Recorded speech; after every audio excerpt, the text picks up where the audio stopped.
ಕರ್ತನ ಪರಿಶುದ್ಧ ನಾಮಕ್ಕಾಗಿ ಸ್ತೋತ್ರ ಉಂಟಾಗಲಿ. ದೇವರು ಇನ್ನೊಂದು ಸಮಯವನ್ನು ಕೊಟ್ಟಿದ್ದ ದೇವರಿಗಾಗಿ ನಾನು ಕರ್ತನನ್ನು ಸ್ತುತಿಸದಂತನಾಗಿದ್ದೇನೆ. ಇವತ್ತು ದೇವರ ಸಂದೇಶ, ಇವತ್ತೇ ನನ್ನೊಡನೆ ಪರದೇಶಿಯಲ್ಲಿ ಇರುವೆ. Hallelujah, praise the lord. ಇವತ್ತು ಧ್ಯಾನಕ್ಕಾಗಿ ತೆಗೆಯಲ್ಪಡುವ ವೇದವಾಕ್ಯ ಲುಕ್ಕ ಬರೆದ ಪುಸ್ತಕ 23ನೇ ಅಧ್ಯಾಯ 43ನೇ ವಾಕ್ಯ. ಅದಕ್ಕೆ ಯೇಸು, ಈ ಹೊತ್ತೇ ನನ್ನ ಸಂಗಡ ಪರದೈಸಿನಲ್ಲಿರುವೆ ಎಂದು ನಿನಗೆ ಸತ್ಯವಾಗಿ ಹೇಳುತ್ತೇನೆ ಎಂದು ಉತ್ತರ ಕೊಟ್ಟನು. ಹಲ್ಲೆಲೂಯಾ. ಇಲ್ಲಿ ನೋಡುವಾಗಲೂ ಕೂಡ ದೇವರು ಕಲ್ವಾರಿ ಶಿಲುಬೆಯಲ್ಲಿ 7 ವಾಕ್ಯವನ್ನ 7 ಮಾತನ್ನ ಮಾತಾಡಿದ್ದರು. 7 ಮಾತನ್ನ ಮಾತಾಡಿದ್ರು. ಆ ಮಾತಲ್ಲಿ 2ನೇ ವಾಕ್ಯ ಏನೆಂದರೆ, ಇವತ್ತೇ ನನ್ನೊಡನೆ ಪರದೇಶಿಯಲ್ಲಿ ಇರುವೆ ಅಂತ ದೇವರು ಹೇಳಿದ್ರು. ಯಾರನ್ನ ನೋಡಿ ಹೇಳಿದ್ರು? ಆ ಕಳ್ಳನ ನೋಡಿ ಹೇಳಿದ್ರು. ಯಾಕೆ ಅವರು ಹೇಳಿದ್ರು ಅಂದರೆ, ಆ ಕಳ್ಳನು ಮನ ತಿರುಗಿದ. ಆ ಕಲ್ವಾರಿ ಶಿಲುಬೆಯಲ್ಲಿ ಕೂಡ ಆ ಕಳ್ಳನು ಏನು ಮಾಡ್ದ? ಮನ ತಿರುಗುವಾಗ ಯೇಸು ಸ್ವಾಮಿಯನ್ನ ನೋಡಿ ಅವನು ಹೇಳ್ತಾನೆ, ಯೇಸುವೇ, ನೀನು ಹೋಗುವಾಗ ನನ್ನನ್ನು ಸ್ವಲ್ಪ ನೀನು ನೆನೆಸಿಕೋ ಅಂತ ಹೇಳುವಾಗ ಯೇಸು ಸ್ವಾಮಿ ಈ ಮಾತನ್ನ ಹೇಳುತ್ತಾರೆ. Hallelujah, what a mighty god V serve. ಎಷ್ಟು ಒಂದು ಒಳ್ಳೆ ಅವಕಾಶ ಆ ಕಳ್ಳನಿಗೆ ಸಿಕ್ತು ಅಲ್ವಾ? ಅದೇ ಥರನೇ ನಮ್ಮ ಜೀವಿತದಲ್ಲಿ ಕೂಡ ಏನು ಮಾಡಬೇಕು? ನಾವು ಒಂದು ಒಳ್ಳೆ ಓಟವನ್ನು ಓಡಿ ಮುಗಿಸೋಕ್ಕೆ ನಾವು ಪ್ರಯತ್ನವನ್ನು ಪಡಬೇಕು. ನನ್ನ ಕೈಯಲ್ಲಿ ಆಗಲಿಲ್ಲ ಅಂತ ಹೇಳಬಾರದು. ನಾವು ಏನು ಮಾಡಬೇಕು? ದೇವರು ಕೊಟ್ಟಿರುವ ಓಟವನ್ನು ಕರೆಕ್ಟಾಗಿ ನಾವು ಓಡಬೇಕು. ಕರೆಕ್ಟಾಗಿ ನಾವು ಓಡುವಾಗ ದೇವರು ನಮಗೆ ಏನು ಕೊಡುತ್ತಾರೆ? ಪರದೇಶಿಯನ್ನು ನಮಗೆ ಕೊಡುತ್ತಾರೆ. ಇಲ್ಲಿ ವೇದ ವಾಕ್ಯ ಹೇಳುತ್ತೆ, 2 ತಿಮೋಥೆಯನ ಬರೆದ ಪುಸ್ತಕ 4ನೇ ಅಧ್ಯಾಯ 7ನೇ ವಾಕ್ಯದಲ್ಲಿ ನಾವು ವಾಕ್ಯವನ್ನು ಓದುವಾಗ, ಶ್ರೇಷ್ಠ ಹೋರಾಟವನ್ನು ಮಾಡಿದ್ದೇನೆ, ನನ್ನ ಓಟವನ್ನು ಕಡೆಗಾಣಿಸಿದ್ದೇನೆ, ಕ್ರಿಸ್ತ ನಂಬಿಕೆಯನ್ನು ಕಾಪಾಡಿಕೊಂಡಿದ್ದೇನೆ. ಶ್ರೇಷ್ಠ ಹೋರಾಟವನ್ನ ನೋಡಿ, ಸಾಧಾರಣವಾದ ಹೋರಾಟ ಅಲ್ಲ, ಶ್ರೇಷ್ಠವಾದ ಹೋರಾಟ. ಈ ಲೋಕದಲ್ಲಿ ನಮಗಾಗಿ ಕ್ರೈಸ್ತರ ಮಕ್ಕಳಿಗೆ ಇಟ್ಟಿರುವ ಒಂದು ಒಳ್ಳೆ ಓಟ, ಶ್ರೇಷ್ಠವಾದ ಓಟ, ಪರಿಶುದ್ಧವಾದ ಒಂದು ಓಟ. ಆ ಓಟವನ್ನು ನಾವು ಓಡಿ ಮುಗಿಸುವಾಗ ದೇವರು ನಮಗೆ ಕೊಡುವುದು ಏನೆಂದರೆ, ಆ ಪರದೇಶಿಯನ್ನು ನಮಗೆ ಕೊಡುತ್ತಾರೆ. ಹಲ್ಲೆಲೂಯಾ, ಎಂಥ ಒಳ್ಳೆ ದೇವರು ನಮ್ಮ ದೇವರು. ನನ್ನ ಪ್ರೀತಿಯ ಸಹೋದರನೇ ಸಹೋದರಿಯೇ, ಈ ವೇಳೆಯಲ್ಲಿ ಕೂಡ ದೇವರು ಏನು ಹೇಳುತ್ತಾರೆ ಅಂತ ಒಂದು 2-3 ವಾಕ್ಯವನ್ನು ಓದಿ ನಾನು ಮುಗಿಸಕ್ಕೆ ನಾನು ಬಯಸುತ್ತೇನೆ. ವೇದ ವಾಕ್ಯ ಹೇಳುತ್ತೆ, 1 ತಿಮೋಥೆಯನ ಬರೆದ ಪುಸ್ತಕ 6ನೇ ಅಧ್ಯಾಯ 12ನೇ ವಾಕ್ಯವನ್ನು ಓದಿ ನೋಡಿ. ಕ್ರಿಸ್ತ ನಂಬಿಕೆಯುಳ್ಳವರು ಮಾಡತಕ್ಕ ಶ್ರೇಷ್ಠ ಹೋರಾಟವನ್ನು ಮಾಡು, ನಿತ್ಯ ಜೀವವನ್ನು ಹಿಡಿದುಕೋ. ಅದಕ್ಕಾಗಿ ದೇವರು ನಿನ್ನನ್ನು ಕರೆದನು ಮತ್ತು ನೀನು ಅನೇಕ ಸಾಕ್ಷಿಗಳ ಮುಂದೆ ಒಳ್ಳೆಯ ಪ್ರತಿಜ್ಞೆಯನ್ನು ಮಾಡಿದೆಯಲ್ಲ. ನಿತ್ಯ ಜೀವವನ್ನ ನಾವು ಪಡ್ಕೋಬೇಕಂದರೆ ಹೋರಾಟವನ್ನು ಹೋರಾಡಬೇಕು. We should fight for the God. We should fight, my dear beloved brothers and sisters. Today ನಾವು ಒಂದು ಒಳ್ಳೆ ಹೋರಾಟವನ್ನು, ಶ್ರೇಷ್ಠವಾದ ಹೋರಾಟವನ್ನು, ಪವಿತ್ರವಾದ ಹೋರಾಟವನ್ನು ನಮ್ಮ ಮುಂದೆ ದೇವರು ಇಟ್ಟಿದ್ದಾರೆ. ಇವತ್ತು ನಮ್ಮ ಜನರು ನೀವುಗಳು ಹೇಗೆ ಹೋರಾಡ್ತಾ ಇದ್ದೀರಾ? ಹೇಗೆ ಓಡುತ್ತಾ ಇದ್ದೀರಾ? ದೇವರಿಗಾಗಿ ನಾವು ಏನು ಮಾಡ್ತಾ ಇದ್ದೇವೆ? ದೇವರಿಗಾಗಿ ನಾವು ಒಂದು ಒಳ್ಳೆ ಹೋರಾಟವನ್ನು ಹೋರಾಡ್ತಾ ಇದ್ದೀವಾ? ದೇವರ ಸೇವೆಯನ್ನು, ಕೊಟ್ಟಿರುವ ಸೇವೆಯನ್ನು ನಾವು ಕರೆಕ್ಟಾಗಿ ನಾವು ಮಾಡುತ್ತಾ ಇದ್ದೇವಾ? ಸ್ವಲ್ಪ ಯೋಚನೆ ಮಾಡಿ ನೋಡಿ. ನಾವು ಇವತ್ತು ಅನೇಕ ವಿಶ್ವಾಸಿಗಳಿಗಾಗಿ ನಾವು we are preaching prosperity gospel. ಅದು ಅಲ್ಲ, ಮನುಷ್ಯ ಮಾತಾಡಕ್ಕಿಂತಲೂ ಪವಿತ್ರ ಆತ್ಮನ್ ನಮ್ಮೊಡನೆ ಮಾತಾಡಬೇಕು.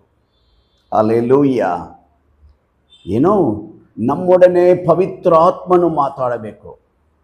ಪವಿತ್ರ ಆತ್ಮನು ಏನು ಹೇಳುತ್ತಾರೋ ಅದೇ ನಾವು ಸಭೆಯಲ್ಲಿ, ಮನೆಗಳಲ್ಲಿ ಮಾಡುವ ಕಾರ್ಯ. ಪವಿತ್ರ ಆತ್ಮನ ಒಂದು ಕಾರಣಕ್ಕೂ, ಯಾವ ಕಾರಣಕ್ಕೂ ನಾವು ದುಃಖಪಡಿಸಬಾರದು. ಪವಿತ್ರ ಆತ್ಮನ. ನನ್ನ ಪ್ರೀತಿಯ ಸಹೋದರಿಯೇ, ಇದು ಒಂದು ಎಷ್ಟು ದುಃಖವಾದ ಒಂದು ಕಾರ್ಯ. ದೇವರು ನಮ್ಮ ಮುಂದೆ ಹೋರಾಟವನ್ನ ಕರ್ತನು ಇಡುವಾಗ ನಾವು ಓಡಕ್ಕೆ ನಾವು ಪ್ರಯತ್ನ ಪಡಬೇಕು. ನೀತಿವಂತನು 7 ಬಾರಿ ಬಿದ್ದರೂ ಅವನು ಎದ್ದಿ ನಿಲ್ಲುವಂತನಾಗಿದ್ದಾನೆ. ನಾವು ಎದ್ದಿ ನಿಂತು ನಾವು ದೇವರಿಗಾಗಿ ನಾವು ಓಡಬೇಕು. ಮನುಷ್ಯರನ್ನ ನೋಡಬಾರದು, ಇಲ್ಲಿ ಅಲ್ಲಿ ನೋಡಿಕೊಂಡು ಓಡಬಾರದು. ನಾವು ಕರೆಕ್ಟಾಗಿ ನಾವು ಓಟವನ್ನು ಓಡುವಾಗ ದೇವರು ನಮ್ಮನ್ನು ಆಶೀರ್ವಾದ ಮಾಡುತ್ತಾರೆ. ಹಲ್ಲೆಲೂಯ. ನಮಗಾಗಿ ಅವರು ಪರದೇಶಿಯನ್ನ ಕೊಡುತ್ತಾರೆ. ಪ್ರಕಟಣೆ ಬರೆದ ಪುಸ್ತಕ 2ನೇ ಅಧ್ಯಾಯ 7ನೇ ವಾಕ್ಯದಲ್ಲಿ ನಾವು ವಾಕ್ಯವನ್ನು ಓದುತ್ತೇವೆ. ದೇವರ ಆತ್ಮನು ಸಭೆಗಳಿಗೆ ಹೇಳುವುದನ್ನು ಕಿವಿಯುಳ್ಳವನು ಕೇಳಲಿ.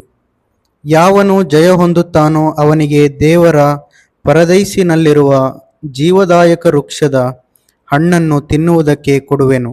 ಹಲ್ಲೆಲೂಯ. ಸಭೆ ಉಳ್ಳವನು, ಸಭೆಯಲ್ಲಿ ಇರುವವರು, ಕಿವಿ ಉಳ್ಳವರು ಕೇಳಲಿ. ಸಭೆಗೆ ಹೇಳ್ತಾ ಇದ್ದಾರೆ ದೇವರು. ಸಭೆಗಳಿಗೆ ಹೇಳುವಂತ ಮಾತು ಏನೆಂದರೆ, ಕಿವಿ ಉಳ್ಳವರು ಕೇಳಲಿ. ನಮ್ಮ ಜೀವಿತದಲ್ಲಿ ದೇವರು ನಮಗೆ ಒಳ್ಳೆ ಓಟವನ್ನು ಇಟ್ಟಿದ್ದಾರೆ. ಕೊನೆ ಗಳಿಗೆಯಲ್ಲಿ ನಾವು ಬಂದೇ ನಿಂತಿದ್ದೇವೆ. ಅದೇ ಬೇಗನೆ ಬರುವ ದೇವರಾಗಿದ್ದಾರೆ. ಅವರಿಗೆ ನಾವು ದಾರಿಯನ್ನ ಮಾಡಬೇಕು. We should give the place to come. ದೇವರು ಬರುವಾಗ ನಾವು ಜಾಗವನ್ನು ಸಿದ್ಧಪಡಿಸಬೇಕು. ಸಿದ್ಧಪಡಿಸಿ ಕೊಡುವಾಗಲೇ ದೇವರು ಬರಕ್ಕೆ. ಆದ ಕಾರಣದಿಂದನೇ ದೇವರು ಹೇಳುತ್ತಾರೆ, ಯಾರಿಗೆ ಈ ಪರದೇಶಿ ಇಟ್ಟಿದ್ದಾರೆ ಅಂದರೆ, ಒಳ್ಳೆ ಓಟವನ್ನು ಓಡುತ್ತಾರಲ್ಲ, ಪರಿಶುದ್ಧವನ್ನ ಕಾದುಕೊಳ್ಳುತ್ತಾರಲ್ಲ, ಪವಿತ್ರವಾಗಿ ಜೀವಿಸುತ್ತಾರಲ್ಲ, ವಿಶ್ವಾಸಿಗಳು, ಪಾಸ್ಟರ್ಗಳು, ಕುಟುಂಬದಲ್ಲಿ ಇರುವ ಮಕ್ಕಳುಗಳಿಗೆ ಅವ್ರಿಗೆಲ್ಲರಿಗೂ ಪರದೇಶಿಯನ್ನ ಇಟ್ಟಿದ್ದಾರೆ. ದೇವರು ಪರದೇಶಿನ ಇಟ್ಟಿದ್ದಾರೆ. ಆ ಪರದೇಶಿಯನ್ನ ದೇವರನ್ನ ನೋಡಿ ಹೋಗುವಾಗ ದೇವರು ನಮ್ಮನ್ನು ಸ್ವೀಕರಿಸಿಕೊಳ್ಳುತ್ತಾರೆ. ಹಲ್ಲೆಲೂಯ. ಅದು ಮಾತ್ರ ಅಲ್ಲ, ಇಲ್ಲಿ ನೋಡುವಾಗಲೂ ಕೂಡ ವೇದ ವಾಕ್ಯ ಹೇಳುತ್ತೆ, ಯಾರಿಗೆ ಆ ಪರದೇಶಿ ಅಂತ ನೋಡುವಾಗ ಕೀರ್ತನೆ ಬರೆದ ಪುಸ್ತಕ 15ನೇ ಅಧ್ಯಾಯ 1-2ನೇ ವಾಕ್ಯವನ್ನ ಓದಿ ನೋಡಿ. ಯೆಹೋವನೇ, ನಿನ್ನ ಗುಡಾರದಲ್ಲಿ ಇಳುಕೊಂಡಿರುವುದಕ್ಕೆ ಯೋಗ್ಯನು ಯಾವನು? ನಿನ್ನ ಪರಿಶುದ್ಧ ಪರ್ವತದಲ್ಲಿ ವಾಸಿಸತಕ್ಕವನು ಎಂಥವನಾಗಿರಬೇಕು? ಅವನು ಸಜ್ಜನನು, ನೀತಿವಂತನು, ಮನಪೂರ್ವಕವಾಗಿ ಸತ್ಯವಚನವನ್ನಾಡುವವನು ಆಗಿರಬೇಕು. ಹಲ್ಲೆಲೂಯ. ನೀತಿವಂತನು, ಸಜ್ಜನನು, ಸತ್ಯವಚನವನ್ನ ಆಡುವವನಾಗಿರಬೇಕು. ಅವರಿಗೆ ಈ ಪರದೇಶಿ, ಅವರಿಗೆ ದೇವರಲ್ಲಿ ಸ್ಥಳ ಅವರಿಗೆ ಎಲ್ಲರಿಗೂ ಸಿಕ್ಕೋದಿಲ್ಲ. ಕರೆದಿರಲ್ಪಟ್ಟವರು ಅನೇಕರು, ಆದರೆ ಹಾರಿಸಲ್ಕೊಳ್ಳಲ್ಪಟ್ಟವರು ಕೆಲವರು ಮಾತ್ರ. ನಾವಿವತ್ತು ದೀಕ್ಷಾಸ್ಥಾನ ಹೊಂದ್ಕೊಂಡು ಬಿಟ್ರೆ ನಾವು ಮೇಲ್ಗಡೆ ಹೋಗ್ಬಿಡ್ಬೋದು, ದೇವರ ಹತ್ರ ಹೋಗ್ಬಿಡ್ಬೋದು. ನೆನೆಸಬೇಡಿ, ನಾವು ಒಳ್ಳೆ ಹೋರಾಟವನ್ನು ಓಡಬೇಕು. ಪರಿಶುದ್ಧವಾದ ಹೋರಾಟವನ್ನು ಓಡಬೇಕು. ಪರಿಶುದ್ಧವನ್ನು ಕಾದುಕೊಳ್ಳಬೇಕು. ಪರಿಶುದ್ಧವನ್ನು ಕಾದುಕೊಳ್ಳುವಾಗಲೇ, ಹಲ್ಲೆಲೂಯ. ಇವತ್ತು ಯಾರು ಕಾದುಕೊಳ್ತಾರೆ? ನಾವು ಕಾದುಕೊಳ್ಳಬೇಕು, ಪರಿಶುದ್ಧವಾಗಿ ಜೀವಿಸಬೇಕು.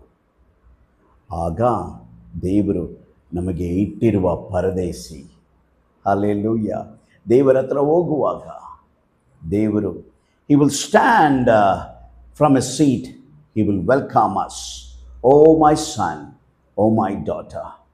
ನನ್ನ ಪ್ರಿಯ ಮಗನೇ ಮಗಳೇ, ನೀನು ಒಳ್ಳೆ ಹೋರಾಟವನ್ನು ಹೋರಾಡಿ ನೀನು ಬಂದಿದ್ದೀಯಾ ಅಂತ ಹೇಳಿ ಅವರು ಸ್ವೀಕರಿಸಿಕೊಳ್ಳುತ್ತಾರೆ ದೇವರು.